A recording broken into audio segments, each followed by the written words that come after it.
Okay. Now you can hear us. Huh?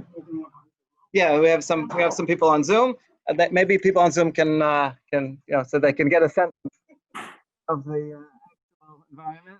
We have a nice view. I should leave it this way, right? Now you can see the beautiful pool and the lake.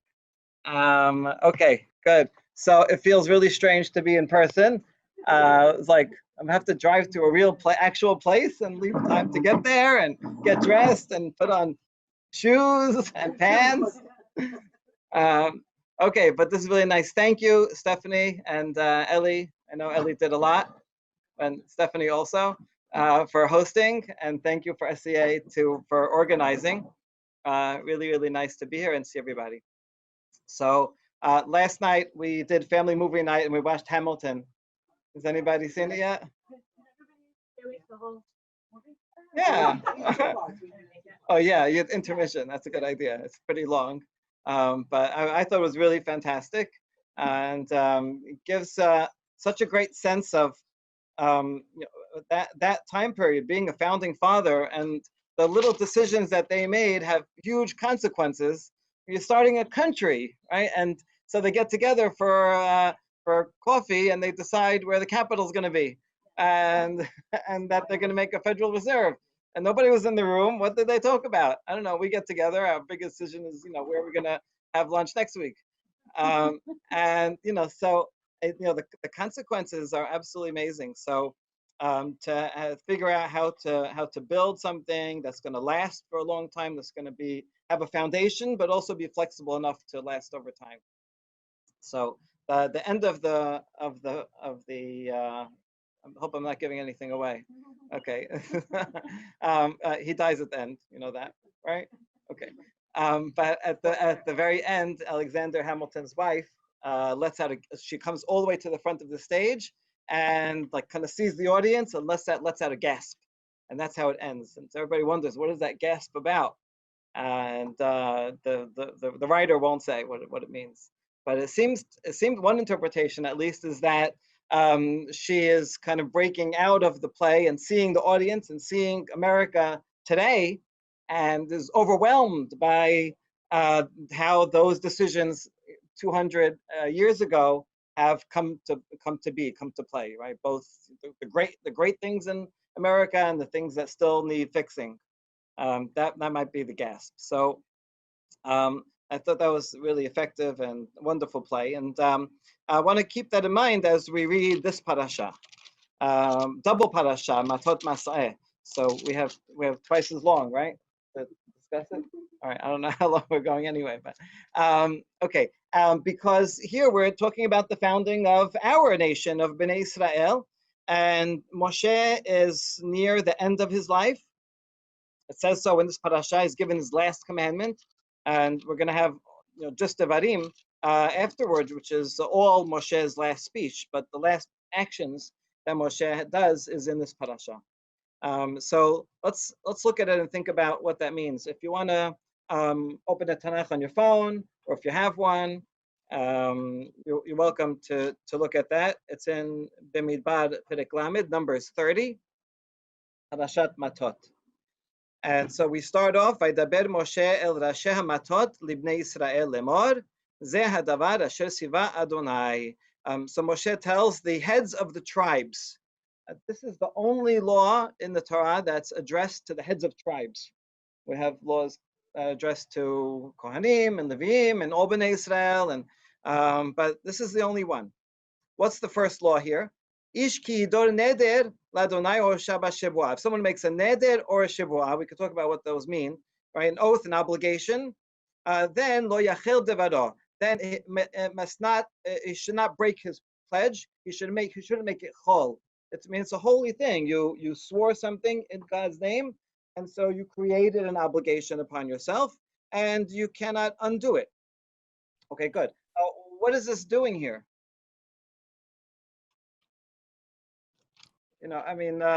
Okay, what would we expect to be here? Well, what happened, but in general, Bimidbar is about the traveling of the nation. We're going to have a whole section here about the travels in different cities they went to. We had a census before. They need to have a census because they need to know How many people are coming into the land because they need to settle the land, they need to make an army. So we understand that makes sense. So it's really about preparing for entering the land, conquering it, and settling it. Those are all things that are relevant to what we should, would look for here, which is a lot of the parasha. But what about this? About vows? So you have to keep vows. Anyone? On Zoom also you can answer. All right. Well, here's a hint, at least one hint. Look at the very end of the previous parasha in Parashat Pinchas, ends with all the laws of the sacrifices of the korbanot. Okay, this is the most read section of the Torah because every holiday, all the sacrifices that we read for the holiday are here in Parashat Pinchas. So every maftir on every holiday are here. Also the korban tamid that we say every day in the Ketoret, that we bring one animal in the morning and the evening, the daily tamid. So it lists a whole long list of all the sacrifices that we give all year round, and it ends off. Here's the last pasuk. These are what you should bring on your Muad, on your holidays. Levad mididrechem v'nidbotechem lolotechem ulmilchotechem ulniskechem ulshalmechem. Besides your nidarim and nidavot. Besides the optional sacrifices that you decide to bring. What does that mean? Well, if I have a happy occasion in my in my family, or a wedding, or something good happened to me, so I might want to bring a korban todah. I don't have to bring it, but I decide, what, I'm going to bring it. Or if something is I'm not sure how it's going to work, if I'm not feeling well, I say, Hashem, if I feel better, then I'm going to bring a korban, right? So that's a neder. So these are all optional things, right, that I can bring for if I want to. That's nedarim and nedavot. Okay, did that answer your question? So why did we start with promises, with nedarim? That was just mentioned. Okay, still okay. That's one reason, right? You still need a little more because okay. So what? So why have a whole thing here? Right.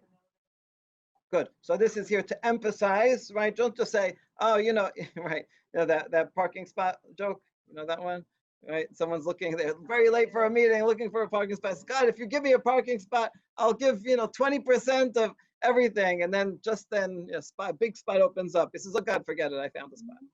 So, okay, so it might be easy after the fact to just say, oh, I didn't mean it, undo it. No, you got to keep your word. Okay, that system of the obligatory korbanot and the optional ones is a great model to think about. Kind of the obligatory ones on the foundation, the things that you have to do every day, all the time, the basic mitzvot, the basic commandments, the structure of the Torah. But then besides that is the flexible part, the part that I say, I want to add to it. I want to personalize it, make it my own, right? So similar to the way in the tefillah, we have set tefillot that you have to say, but the tune that you use, how you say it, and the decoration of the architecture of the Bet Knesset, right, and how you run things, that is up to you to make it more beautiful, right? And so you can always add to it or give your own flavor to it, but you need the structure as well. Okay, so that's going to be my theme for today. That kind of foundation and flexibility, and I want to show that theme runs throughout this parasha, and there's a essential theme, huh? And Hamilton, exactly, right? When you're building something that's not just going to be for just for one day or one generation, then you need to think about those two elements. Without a foundation, then it just goes away, right? Just I'm going to do whatever I feel like. This feels nice today, or something else tomorrow. You have no structure, then you can't build anything. But if the structure is so rigid that it's not, you don't personalize it, you don't apply it, you don't translate it to each person, each generation, then right, it's too rigid, it'll just crack. And so I think that idea that the rabbis for sure emphasize is already here in the parasha, and especially here when Moshe is at the end of his life, end of his career, and looking forward to the future, like, okay, how are they going to go on without me, right? In Parashat Pinchas last week, we saw Moshe asked Hashem, he says, who's going to take over after me? Right? We need someone that has a strong spirit. So, yeah, good idea. Okay, go pick Yoshua. And I love that paragraph because it's not like Hashem comes and says, first, Moshe, you got to pick a successor. Moshe says, no, I'm not going anywhere until you pick a successor. In other words, part of Moshe's greatness and vision, or any great leader, any great visionary, is the ability to have a successor, right? To plan for the future. That's, well, George Washington, right? Right. That's one of the greatest things he did, is to step down. And the people loved him. The people wanted him to be a king. And he said, if I stay as that long, then we're just going to be the same as what we fought against. Just going to have another monarchy, and not going to have an ability. So while he's at the height of his career, while he's strong, while he's loved, to step down and give a precedent. And that was an amazing precedent, right? He served 2 terms, and every president after that voluntarily served 2 terms, right? There was no term limits yet until FDR, right? And voluntarily after 8 years they stepped down because Washington did that also. So yeah, actually King George, when he heard that Washington was stepping down, right? Well, he laughed, right? He said, "Oh, you could do that? I didn't know you could do that." And he also said, "If George Washington does that, he'll be the greatest man in the world." Supposedly he said that. Right. Good. So, so here too, lehavdil, right? Moshe is saying, I'm not going to be around forever. We got to make sure that there's a next generation. Okay, let's look a little further at this paragraph about nedarim, and because it doesn't just end there, so we see there's a lot more here than just make sure to keep. That's part of it. Make sure to keep your promises, because the next part is all about promises that women make. Isha ki tidon neder basera isar bebet abiha binureha. Well, if a girl makes a vow when she's young in her father's house, and her father hears it and is quiet, if he doesn't say anything, then the vow applies. However, if on the day that he hears it, he restrains her and he says, no, I don't want that vow to apply, then the vow disappears, and Hashem yislachla, and God will forgive her. Okay, so in other words, the father has veto power for one day over the vow of his daughter. What will be the reason for this?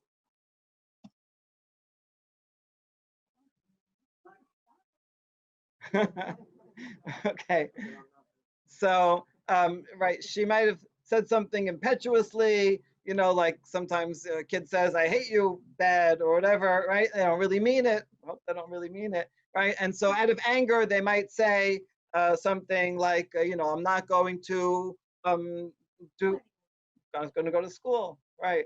If they had school, I don't know if they had school back then. But I'm not going to work on the farm. I'm not going to do my, the obligations, or I'm not going to receive anything from you, right? And then she can't take part of the food or anything, and then that could be dangerous. So, and so the father's the head of the family. In order to make sure that the family runs well, he has to have some control and over people's vows. Yeah.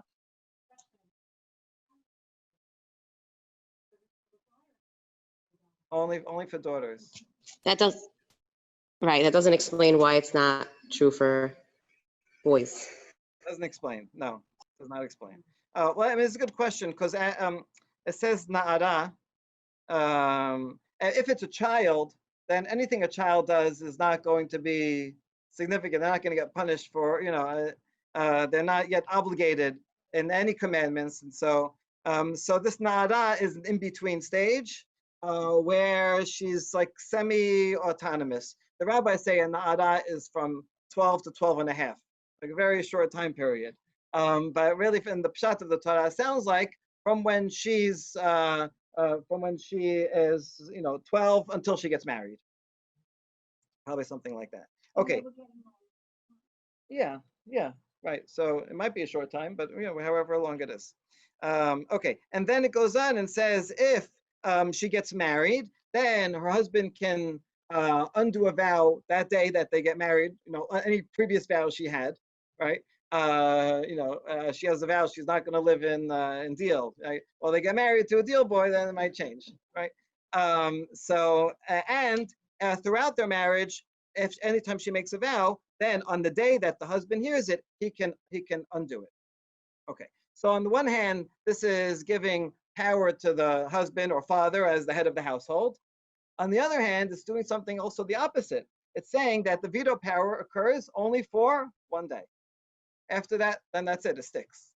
Okay, so you can imagine in the ancient world, that wouldn't have been the case. That husband has absolute power, father has absolute power, and can undo it any time, right? And so, therefore, a girl or woman's words don't have significance. And Torah's coming and saying, listen, to go all the way, we need some balance, but it's greatly limiting the power that the husband and father has. And if she's divorced or a widow, then her words stand no matter what, right? There's no one else can. That's the third case here. Okay, good. So we have all this. We are very interesting, and we're going to have more laws about women. Actually, that's another theme in this parasha: laws about women. And so let's go back to our first question. Why is this addressed to Rashei HaMatot, to the heads of the clans? Why not to the fathers or to the husbands or something like that? Right, they have to teach those involved. So Rabbi Shammai has a really interesting interpretation, and he says, well, what happens if you do limit the ability of a father or husband to undo the vow? Because now it's only one day, right? And so he might not get a chance to think about it or to say something or to do anything. And so now all vows, women's vows and men's vows, are going to mostly stick. Yet other people also make vows that are harmful. Right? Some vows are good. If you vow because I'm going to give a korban todah, you should do that. You should continue that. But if you make a vow impetuously, that's gonna harm those around you, right? You say, I'm not going to give you food. You can't take part. We can't live together. We can't. Right then, you need some kind of recourse. And so, what do we have today when someone makes a vow and it's not a good idea? Hatarat nedarim, right? Where you go to a court and the Bet Din listens to it, not automatically, but they listen to it and they have the power to undo the vow. Now that power is not mentioned in the Torah explicitly. It's nowhere. Okay, you won't find any pasuk about it. And the rabbis even say hatarat nedarim have no basis in the Torah. They're porchim ba'avir. They're flying in the air. Right? They're only oral law. But maybe there's a hint here, right? The fact that this section of the Torah is actually limiting the power of a local family, of a husband or father, to undo vows, and it's addressed to the heads of the tribes, right? So that means now the heads of the tribes are going to have more power, and so we're kind of nationalizing, kind of like Hamilton did, right? We're nationalizing the system. Well, he did the treasury, but this is talking about the judicial system, or the system of making sure that people, families, interrelationships will go well, right? So that's the hint that we have here. Okay, when a Bet Din does it, we do it kind of pro forma. We just read a thing, and everybody says mutarim lachem.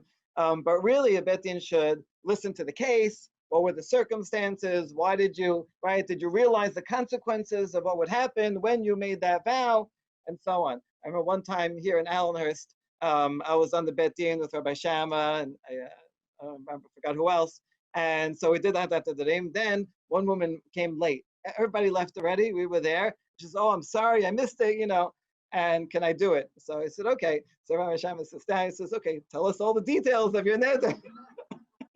And she's like, "No, I don't want to tell you the details. Can we just read the paragraph?" She says, "No, we're here, let's hear." That's the last time she ever came late. Okay, right. So I think what we have here is a good example of our theme of kind of foundation and flexibility. What we have is the Torah gives the basic commandments that everyone has to do, and yet a person can create further obligation for himself, right? To do something or not to do something. And when you make a neder, it's kind of like in contract law, right? We can anybody here we can write a contract, and then I have to pay you money. I have to, drive your kids to camp. Whatever we do is going to be a real contract, an obligation that you can bring to civil court, and they can enforce that I have to do that. And so too in the Torah, you have the basic commandments, and then the flexibility to add more in the form of a personal vow. So personal vows were around, for forever. What the Torah is doing is it's de-emphasizing the personal vow and making it more on a national level. And the rabbis, by coming and looking at this example and saying, we're going to build on this, the Torah was already advancing and taking it from that the husband or father has absolute power anytime, and the Torah is already limiting it and addressing it to the Matot. And so the rabbis take it a step further and make it that it's the rabbinical courts, the court system that oversees vows. And that itself is an example of the oral law of the rabbinic interpretation that's building on the strength of the foundation of the Torah and applying it even further. Okay, good. All right. I'll say one more thing that Rabbi Shammah says about the word neder. What is a neder? What's the difference between a neder and a shivua? So they're both oaths, and sometimes we use them interchangeably. And when in the Torah, Tanakh itself, look at every example of neder. Neder is usually a conditional. If I do this, then Hashem will you do that. When Yaakov is running away from his brother, he says, Hashem, if you give me safety and bring me back to the land, then I'll give you 10%. Right? And the other example I can think of, Yiftach, very good, right? Yiftach says, if I'm successful in the war, then whatever comes out of my house first, I will sacrifice. Any other examples? Hana, very good, right? If I have a boy, then I will dedicate him to to service in the Mishkan. Good. Where? The next line, the next story, right? God, right? Uven God.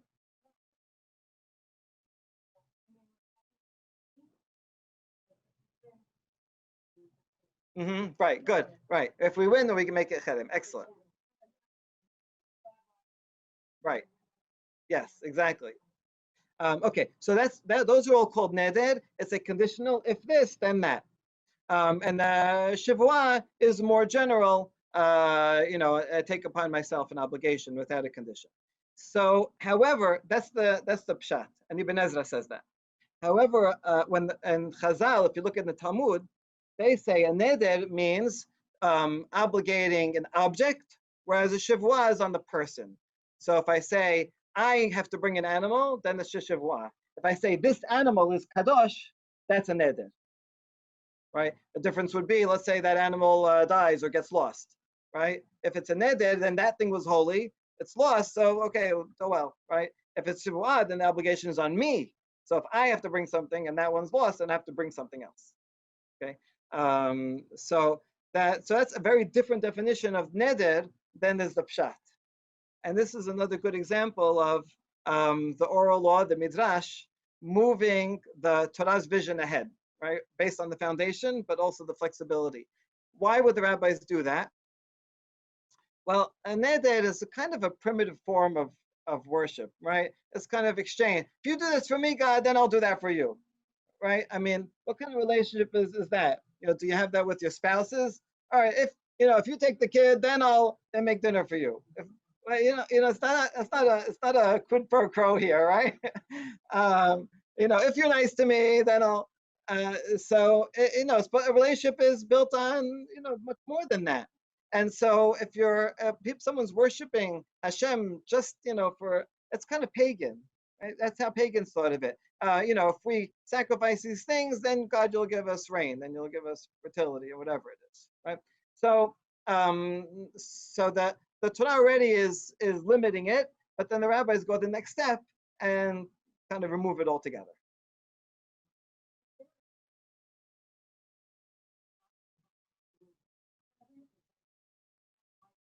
Exactly. That's a great proof, right? That's a great. If they had hatara, then okay, let's go to the rabbis. So it wouldn't be a problem. Exactly. right? So you could see that the innovation, the flexibility to take it to the next step. And okay, good. So I think we have a good start here. Let's look at the next section. Okay. Where am I? Okay, the next story in Parashat Matot is the war against Mijan. You with me? I'm in Bamidbar 31. Hashem comes to Moshe and says, this is the last thing that you're going to do. Nekom nikmat b'nei Israel met hamidyanim. Go and take revenge against the Midianites. What the Midianites do? Back just last parasha, right? The woman came and they seduced the men and they caused them all to worship Baal. And then there was a plague, and Pinchas had to come and stop it. And so it says, go out for war against them. Okay, good. So he's going to do that. So he takes men from every tribe, and he says 1,000 from each tribe, and he gives them all equipment, and they go. And so what happens? So the generals go out for war, and they win. And they bring back the spoils of war. What are the spoils? Vayishbu b'nei Yisrael neshe Mijan et tapam, the women, the children. What happened to the men? Killed in war, right? I mean, that's the normal. That's ethics of war. You kill the soldiers, and the men and children, the women and children, you keep alive. And the animals they bring back. So now the generals come back and they bring it to Moshe and Elazar the Kohen, and they say, present to them, here are all the spoils that we got. In other words, mission successful. That a big banner in the back, right? We did it. We won the war, and here's everything. So you think Moshe is going to tell them, great job, Chazak u'Baruch. Instead, what happens? Vayiksof Moshe al pikudei hachayil. Moshe gets angry at the generals, and he says, you left the woman alive? They were the ones that were the cause of the sin, right? Of the tragedy, by seducing the men. So now go back. Go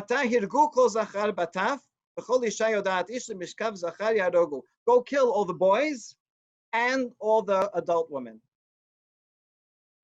And only the young girls, leave alive. That's the end of the paragraph. Okay, now the story ends. We don't know what happens next. The next section, Moshe says, those who are tameh cannot come into the camp. They were in war. They counted dead bodies. They're tameh, so they have to stay outside the camp for 7 days until they become pure, and then they come back.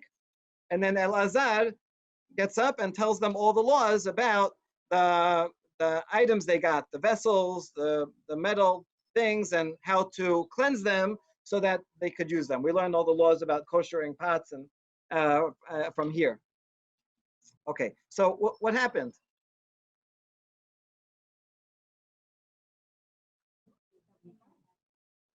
Moshe says, go and kill all the women and children. Was that the right decision? What?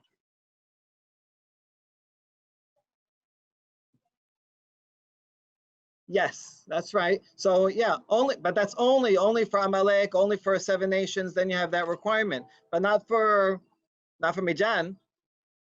So this is not the general ethic of law, even according in the Torah and Devarim. So was that the right action? Did they do it? Did they go back and do it? Doesn't say that they did it. Okay, so it's kind of ambiguous. You could say, yes, it was the right action to do because they were, in this case, particularly guilty, and I guess they went back and did it. Just doesn't say it. But there's an amazing midrash. It's in the Sifrei, that's written by the Tanaim on Parashat Bamidbar, and it says that 3 times Moshe got angry, and 3 times he erred in his decision. And it teaches you should never make a decision out of anger, right? Because if you're in that state, you probably aren't seeing things clearly. So what are they? Well, one was when Aaron's sons died, And Moshe comes and says, hey, how come you didn't eat the chatat? You have to eat them. You have to eat it. And Aaron says, today's I'm in mourning. Say a day for me. How can I do this thing, that celebration? And Moshe says, you're right. Okay. Moshe was angry, and then he realized he was right. And then when he hit the rock, he was angry, right? I know you have to, any teacher or leader knows, even when the kids are rebellious and throwing things, you have to always be professional, right? You can't get angry at them. Parents also. Okay, and the third one is here. Vayiksof Moshe al Pikudei Achai, he got angry, and because of that, he came to error. And in fact, he was not supposed to do that, and therefore, the fisha balichlal kas balichlal taut is the language of the midrash. And so maybe it doesn't say what the generals did, because maybe the generals are just kind of looking on and looking at each other like, this is not the right thing to do. And so they kind of wait till Moshe calms down, and they never go back and do that, right? And then that's why in the next paragraph, the Midrash says that it's Elazar that's teaching them the laws. Not Moshe. Moshe's not teaching them the laws about how to kosher the pots and pans, right? Moshe's time out, he's calming down, and now Elazar is stepping in during that time period. Okay, so this is super interesting. Do you think that's the pshat? Definitely not. It leaves it ambiguous. It could be. It's kind of leaving it up there, right? Leaving it out there. So here's a good example of you kind of have the foundational law, and then the flexibility. Moshe is saying, in this case, you have to do this and that, but is that the right decision? So that's the problem with the flexible part, right? With the part that we take upon ourselves. How do we know if we're making the right decision or not? When we are applying it, translating it to an actual case. And I guess part of the answer is, well, what's our state of mind? What's our motivation in doing that? If he's doing it out of anger, at least according to the rabbis, then it's going to come to the wrong decision.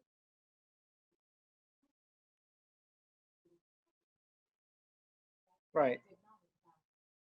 Right. Right. Good. Okay, that's a good example. Right. Rabbi, can you repeat the questions that people ask you in the audience? Because we don't hear them. Okay. Yeah, that's it. Thank you.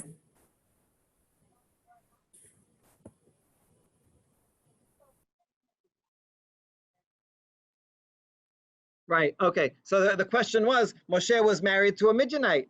And so shouldn't that, usually with a marriage, that's like an alliance. And so there should be good relations between the two nations if he himself is married to a Midianite. Right. His father-in-law, right. The rabbis say converted to Judaism. He was certainly an ally, right? And he helped out. His advice was essential. So, right, shouldn't there be good relations? I think that's an excellent question, and actually comes up in the Pinchas story because you have Kozbi and Zimri, right? And so Zimri is the Israelite officer who's sinning with Kozbi the Midianite. And there's an amazing midrash. Moshe comes to Zimri and says, "What are you doing? What are you sinning with the Midianite?" And what does Zimri say? Well, what's wrong with it? You married a Midianite too, so what's wrong? What's the matter, right? And that's why Moshe couldn't act, because he didn't have an answer, and so he's passive, and that's why Pinchas has to come in and save the day. So so I mean, to your question, I think that Moshe Yitro was Kohen Mijan. He was someone of exceptional quality, of great spiritual insight among the Midianites, and so he, as that quality person, and his daughters as well, Moshe attached to that, and allied and benefited from that. But it doesn't mean that the whole Midianite nation for all time were all as good. I think that Yitro was a exceptionally fine person, but this other group of people were not. So I guess we can't not all Midianites are the same. Yeah. Right. Oh, it doesn't say he got angry. Does it say he got angry there? Yeah. Right. But in some way, it wasn't like a personal anger. He was very upset, disappointed, and so on. But that is another act that Moshe was not commanded to do. Like God just wrote these things and you're going to smash them. But maybe it seemed obvious that it's a contract, right? The luchot are the contract of the berit, and now they broke the contract already. So it's like if you're the rabbis make this analogy, at a wedding, and that's right after the wedding, she goes and is unfaithful. What do you do with the ketubah? You rip it up. I mean, it's null and void. So they already broke the contract that they just heard. So automatically they're smashed.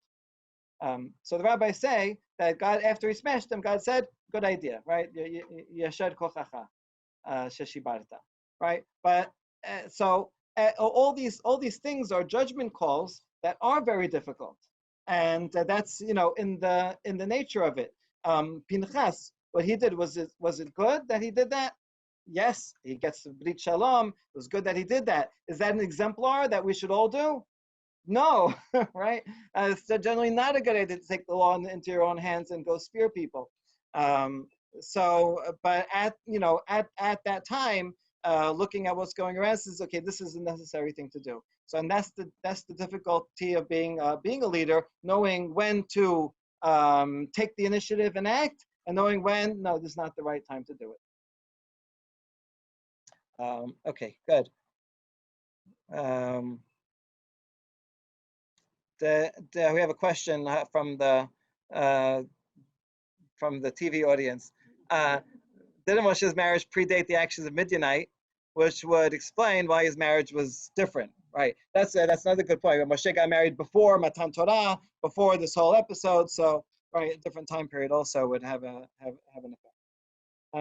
Okay, so let's continue with our theme to the next section, the next story, which is Miknei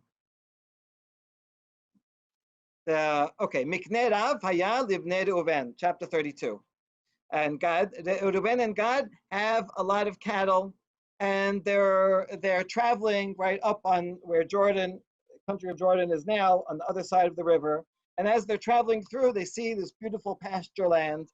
And Reuven and Gad, they say, you know what? We want to stay here. We don't want to go into the land. And so they go to Moshe and they say, would that be okay if we settle here? Now, this was not the plan. Okay? The plan was to go into Eretz Israel and conquer it, and all the tribes were supposed to be there. And so, if you were Moshe, what would you say? You say, no, this is right. This is not what we came here for. And they're in a way they are kind of seceding from the union, right? By staying outside, not going to be part of the fighting. And Moshe is upset and initially says, this is not a good idea. You're going to stay here and benefit, and everybody else is going to go in and they have to fight themselves. You're not going to join in the fighting, right? You're sitting it out. And then what do they come back and say? No, we'll fight. We're going to fight first, right? We promise. Oh, here's another promise. And actually it says some of the same words, right? You're going to have to fulfill every word. And so they promise, so we're going to come in, we're going to fight with you. We'll leave our stuff here, our families here. We'll come in and fight, and then we'll come back. And Moshe says, okay, if you really promise, then that's fine. Was that their initial, was that their initial case that they were going to do that? Well, they didn't say that initially, right? So initially they thought, no, we're just going to hang out here. They were being lazy. They were not going to contribute. So here is a great example of something, and a new initiative, a new predicament that was not part of the plan that Moshe has to now deal with. And he doesn't just say no, but he finds a way to figure out how to accommodate. Right. So to be accommodating, how does this work out? This one, eventually. Not so well. How do you know that?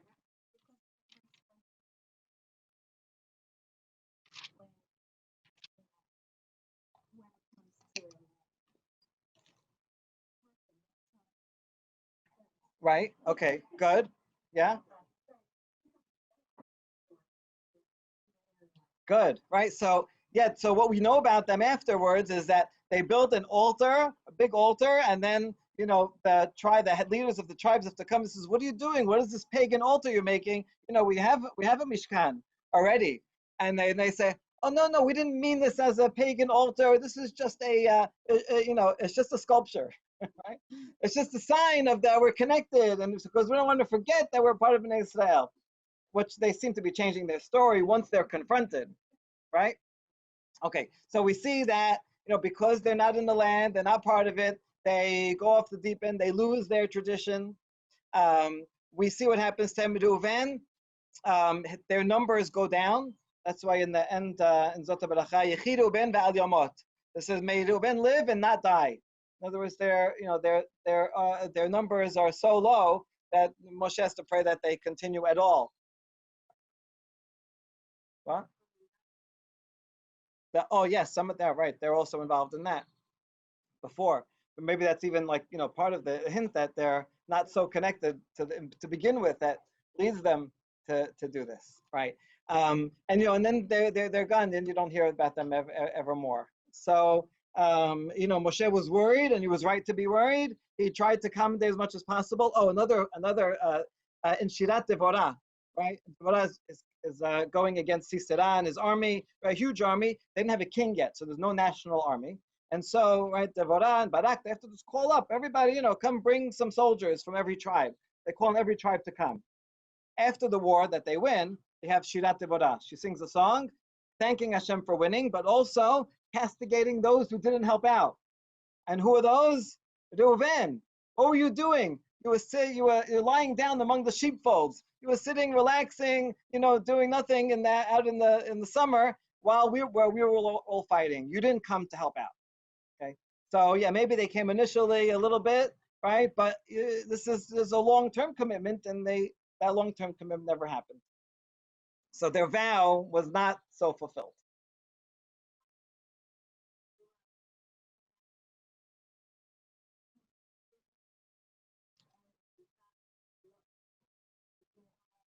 Oh, very good, very nice, excellent.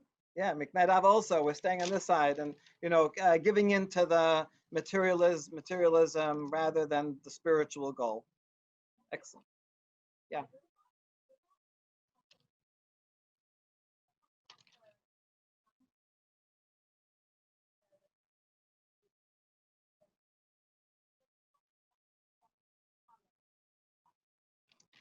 Right. Yeah, that's a fantastic question. The question was, Reuven and Gad and half of Menashe staying on the other side of the Jordan, and Moshe working out a deal. Okay, you contribute, you help out, and you could still stay there. It's possible to be part of the nation. Is this a precedent that can be used for Galut, where Galut where there also is Israel, right? Which, like now, and like it was during the Persian period, during the beginning of Second Bet HaMikdash, right? You had people in Israel, but also a very strong community in Bavel, and they stayed there, and they sent contributions, and they helped out, and they were what?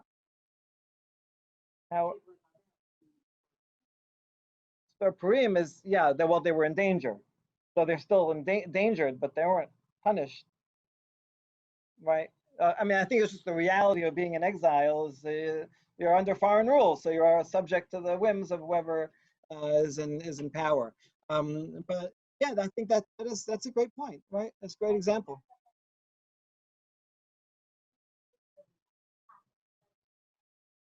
Right. Mm-hmm. Right. I think it's important to have a strong diaspora community as well as a strong Israel, and that to be supportive. If we didn't have AIPAC here and the support that America gives to Israel, then Israel would be that much weaker.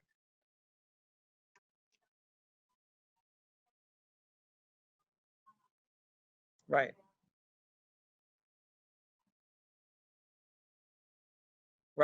Right, because that so few people went, right, and they really didn't contribute enough. It was not sufficient. So maybe that's coming back to the Reuben and Gad. If you're on the other side, but you're really committed and you really come and fight, and when we're in need, you're going to come and help us out. then it could work, right? But it's difficult.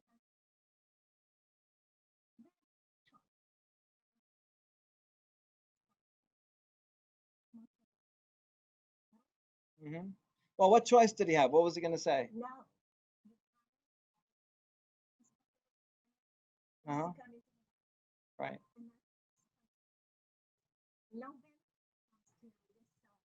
Right. So maybe take a strong stance. What's the danger of taking a strong stance like that? Yeah. Uh-huh. Right. Okay. Right. What's the danger of taking a hard stance? Maybe they won't come. They'll say, okay, forget it. We're staying here and we won't be part of the nation. Okay, maybe. Right. All right. And I mean, despite.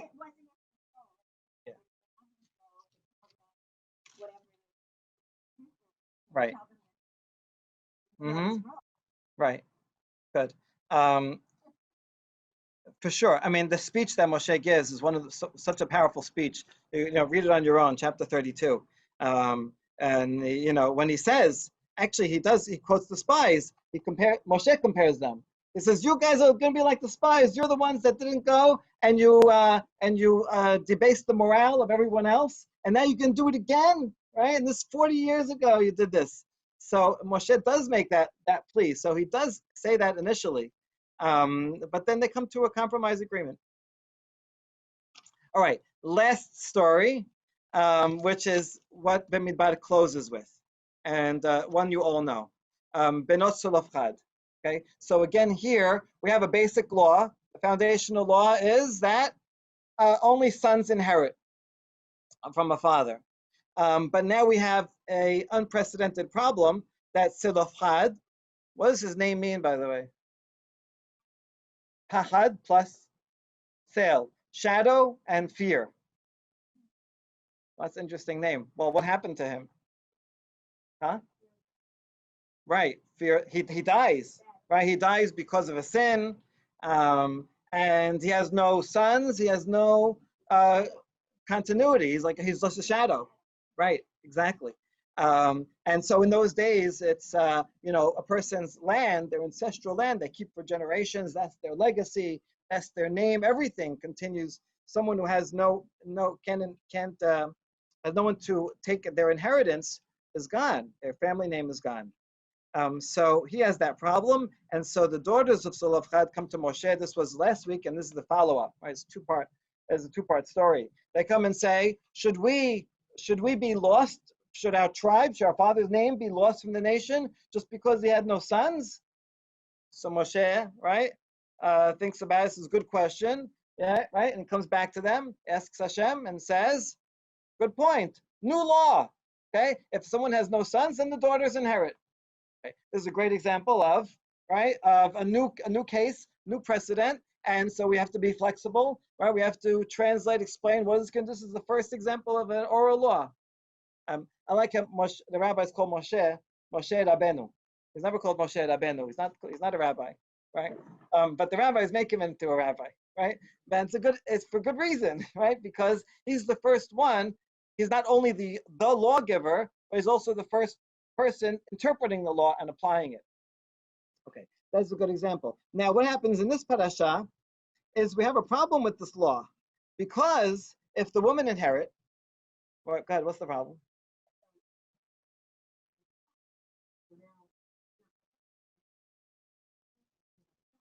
Right, the inheritance will go from to their children, and the identity of the children goes by the father's tribe. And so now the tribe of Menashe is going to lose out from their total. Okay, so they also have a good point, right? You're right. You're both right. You're right too. So now what's the solution? Okay, so the daughters of Sulafchad have to marry within the tribe. So what you see here, and that works out.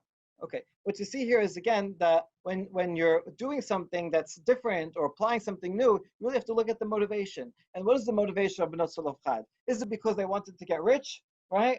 Is that why they want the inheritance? So why? No, it's not.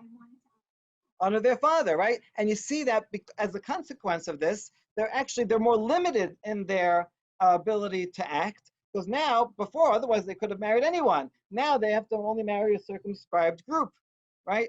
And so they're really actually sacrificing of their own freedoms for the sake of the greater good, for the sake of their father's legacy and name. And I think that really shows their true colors, and that works out. Okay, how do we know it works out? Okay, we'll end with the very last Pesukim of Sefer Bemidbar. Kasher Siva Adonai et Moshe ken asu benot sulafchad. So stamp of approval, right? What they did was correct.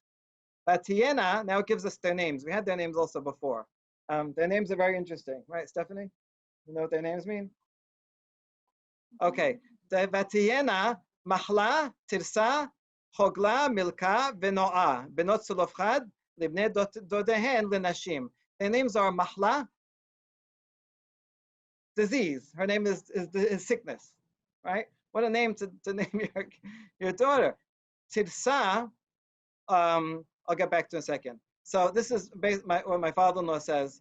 That I'll do another easy one. Noah, like Navanad. Wanderer, she's a wanderer, no home. Huh? Ne'ima? Uh-huh. Okay. Right. Okay. All right. And context, I think the other one's negative. So Hogla Umilka is two names. My father puts them together as one and reads the Chet as a he, which the rabbis often do. Hogla Milka, the princess has been exiled. And Tirsa is in the Kilalot at the end of Vayikra. It says Aris Tirseha Aris Shabetoteha Kol Yemei Hoshama. That why do we get the punishment of exile? Because we didn't let the land rest every seventh year for Shivit, and so now the land has to rest for all those years that you didn't let it rest by kicking Bnei Israel out of the land, right? As Tirseh, then it will fulfill those years. So Tirseh as a reference to that, which means their names mean sickness, destruction, wandering, and exile. Now, why would that be appropriate for in the story? So reading the story, as a kind of foreshadowing of the difficult times to come, having no sons, having no possibility of inheritance, being kicked off the land, right? This was the personal problem of Sulafchad and his children, but this eventually will be a challenge for all Bnei Israel when they go into exile. Right, good. I mean, it's kind of like states' rights, and tribal rights. On the one hand, every tribe has their own thing, but they also have to be a part of a nation, and that's the difficulty of why they want a king, because they need to unify people more. But then the king doesn't do a good job and favors the south, and then the north secede. And okay, right, that's right. All right, I don't want to get into all that. Okay, so what happens in the end to this threat of exile and possibility of not having a future? Well, it's okay. They marry within, maybe especially when exile, you got to make sure to marry, within the community, right? Because otherwise you'll really be lost. And sure enough, their inheritance remained in their father's name. In other words, it was successful, right? So kind of reading this as foreshadowing the future, and maybe this is good to talk about during the 3 weeks now, when we're thinking about the destruction of Beit HaMikdash and the exile, that it takes the courage. So it took a lot of courage of these 5 daughters to go up to the Supreme Court, to Moshe, right, and get an audience with them and ask for something unprecedented. They could have just left it. Okay, what could we do? But they saw this is going to be a problem in the future. We have to have continuity. We have to do something about it. We have to do something that's different about it. That's not on the current law books yet. And so they come and they make this plea. There's a counter plea, and which they agree to.